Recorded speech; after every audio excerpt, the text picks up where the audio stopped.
Good morning everyone! Antay na lang ng uwian ng mga above. So eto nga yung lagi kong nilalakaran every morning papunta sa parking. Sa parking na kung saan ay malapit ko nang mapatag tong parking na to sa araw-araw na paglalakad ko dito. Syempre, maliban na lang pag-off ko, hindi nyo ako makikita maglakad dito. So, I'm here na sa car, ang above, na may uwi na naman na ano to? Guess what? Chocolates. Pampawala ng stress. Stress sa'yo? Or sa akin? Kanino? Secret! Another kit. Guys, maggaganda-gandahan mo ng above niyo. Yan, ganda-gandahan siya. Parang crazy. Yabang, kumakanta pa siya. Yon yung favorite niya. Your world, charis. My world, charis. Eme. World nating lahat.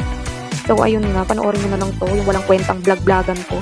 Dahil, ayoko lang talagang makaslip sa biyahe. Dahil baka kung saan mapadpad ang above at hindi na makapag-vlog sa another day. Mag-highway na lang ang above dahil hindi naman traffic at maaga naman, walang masyadong dumadaan. Ang pangit lang guys ng morning kasi tingnan mo, parang ang kulimlim na parang bigla na lang bubuhos yung malakas na ulan. Sad lang umuwi ng ganito. Nasanay siguro kasi ako nag-out ako sa work, then yun nga, driving sa morning, uuwi ng ang liwanag ng daan. Maliwanag pa sa kili-kili mo ng above na to. So ayun nga, nag-highway ako. Nandito na ako sa Nesabel. Bibili nga ni sana ako ng tinapay, kaya lang walang parking. Tinatamad akong tumawid pa sa kabila. So ayun, hindi na lang ako bumili. Titiisin ko na lang yung gutom ko dahil hindi naman ako patay gutom. Charis. Then eto, nandito na ako sa Salapungan, San Rafael, Bulacan. At napapakanta na lang ang above dahil antok na yan. Which is nilalabanan na lang ng above ang antok niya.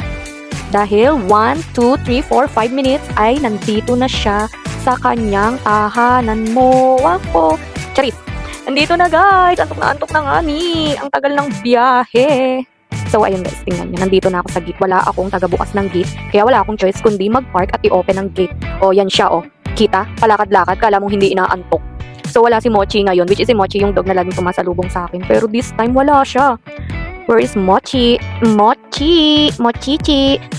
So ayan, tumakbo pa nga ang above. Para ay, si Mochi! Ayun pala si Mochi. So, nandito na ako sa garahe, guys. Bye!